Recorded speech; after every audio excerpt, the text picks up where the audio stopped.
and welcome to Chasing the Joneses. While the world is changing, some things never change. You still need to work hard and take a few risks every now and then to achieve anything decent. But what if wealth in the future looks different? With so much uncertainty, how can we have the wealthy life today and tomorrow? In this series, I'll share views and strategies that everyday people use to build wealth. And the good news is, it doesn't come from a book, it comes from real life. Once your money thing is sorted out, on the way to chasing what you think success is, you might just learn how to surge ahead. So, if you're ready, let's go.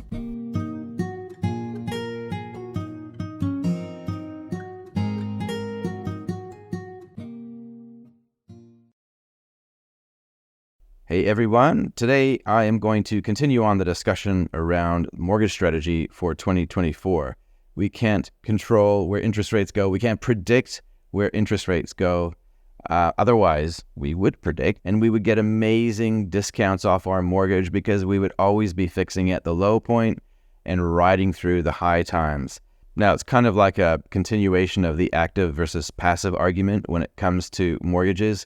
You can take a passive approach where you do the repeatable set of actions every time you need to make a decision around fixing your mortgage. You just always do the same thing no matter what. That passive approach can work really well, especially if interest rates are kind of flat or falling over the long term. You don't really need to overthink it, so you can afford to basically just use it to smooth out interest rate volatility over time. So passive approaches work great, especially if there's a bit of thought and design put into it, which sets up little micro goals every year of how much extra debt you want to pay off that mortgage. But what a lot of people want to do, even though they acknowledge that it's kind of like active investing, sometimes you win, sometimes you lose over the long term, it's hard to really know for sure. Now, that argument of passive versus active in the investment world, that can switch on a dime if we have a higher for longer environment. My theory is that it does actually favor more of an active approach when it comes to investing because we're in a transitionary time. So when it comes to refixing your mortgage, you can take a similar approach. You could do a macro analysis where you first consider what's happening in your own little world over the next 5 years or so. Is there any reason why you might want to be refixing your mortgage, or is there any reason why you want to have that fixed rate expire so that you can sell the property perhaps without incurring break fees, so that you can refix it for a different term or pay it off in full or restructure it in some way? Well, that's one of the lenses you go through. But then after that, you want to consider some of the macroeconomic factors at play. Things like war, things like changing global order, things like what are central banks doing, and are they doing it in the same beat or are they doing it in a disjointed fashion? Can you see patterns emerging? Because if you can, maybe you might be able to get the edge when everyone else is paying the highest mortgage rate at the worst possible time. You've managed to lock in something a lot lower for a lot longer.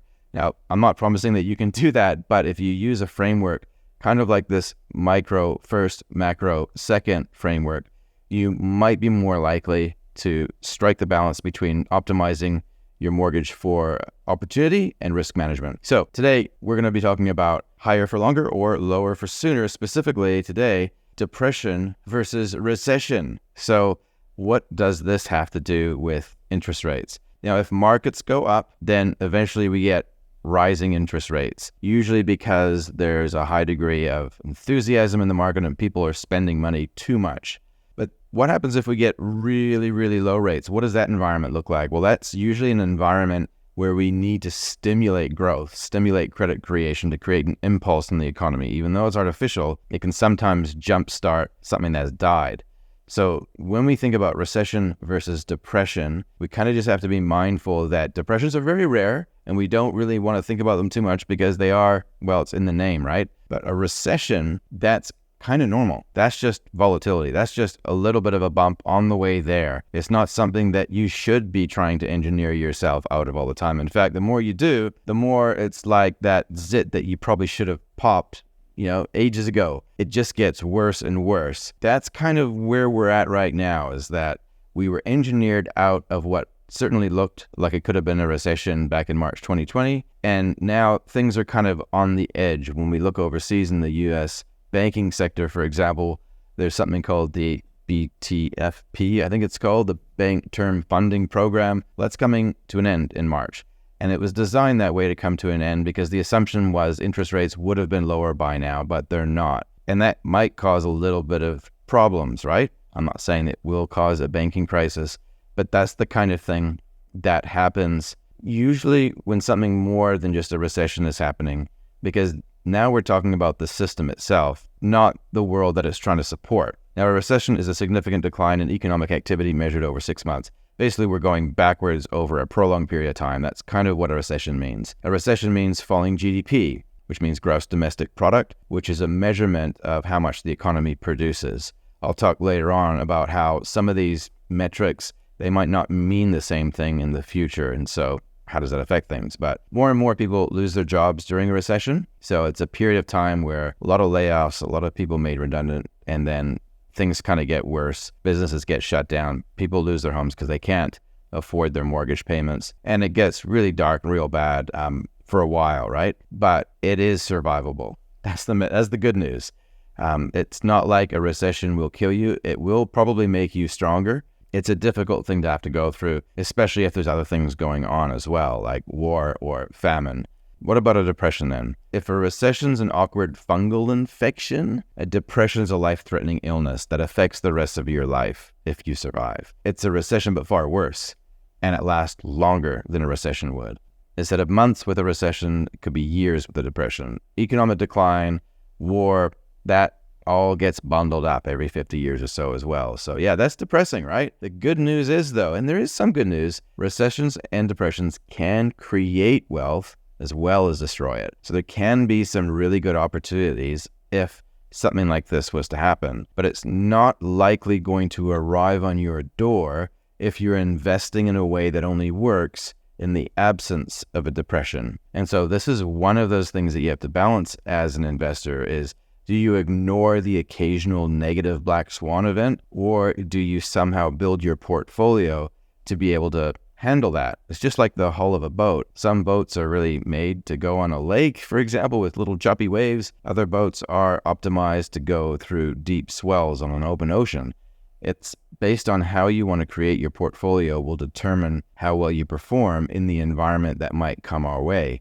You kind of want to expect the best, though. You don't want to think about this depression stuff, but it can happen. And if we're coming out of a 40-year period of declining interest rates, which we kind of have had around 40 years of declining interest rates, and if we're coming to the peak or the end perhaps of rising equity and property markets, are we going to be seeing a higher interest rate environment come about at that same time when we should be getting a low interest rate to stimulate our way through trouble? What happens if we're forced, or what happens if the central bank and government is forced to raise interest rates? What does it mean for passive investing? What does it mean for refixing your mortgage? Over what time frame and by what magnitude? These are some of the things you might want to consider after you've considered your own world. So again, it's not like it's rocket science here. This is pretty basic stuff. Hopefully some of this is not too difficult to understand, but it's important to understand that occasionally we do get recessions, we do get depressions, and if you totally ignore them, it means that over a certain number of years, you might be losing quite a lot of your net worth. If you can hold on to that period, even though you might have lost a lot of your wealth, then it doesn't matter because eventually it will pass. But if you're exposed to debt, if you have a mortgage of any significant amount, then we need to consider again which direction will this force interest rates, by what magnitude, and by what time frame. There's an increasing probability over the next 1 to 5 years that we might see a big move down or a big move up in the rate that we need to pay on our mortgage. So do you take a risk management approach where you try to make sure that you can afford your mortgage payments no matter what happens in the future, but pay a slight premium for it? Not just the premium of a higher interest rate maybe, but the premium in the form of the opportunity cost that should a lower interest rate come about during your fixed rate period of time, you have to say no to that. You can't touch it. So that's kind of like the cost of taking a risk management approach, but it does ensure that should we have a really difficult period of time that happens and no one knew it was coming, you're more likely to be able to get through that because you've hedged yourself against that. Hopefully that was helpful. Of course, none of this is financial advice because I don't know anything about your situation, right? And there is so much more to know. So please don't just listen to something like this, some random guy on the internet talking about this, and then go out and fix your mortgage for a certain period of time because you think that's what I think is a good idea. I'm going to try my best not to say what I think is a good idea because, again, I don't know, just like nobody knows, really. But I want you to hopefully understand a bit of a framework that you might be able to use for yourself so that you can make the decisions better. Right, hope you enjoyed that one. We'll catch you in the next one.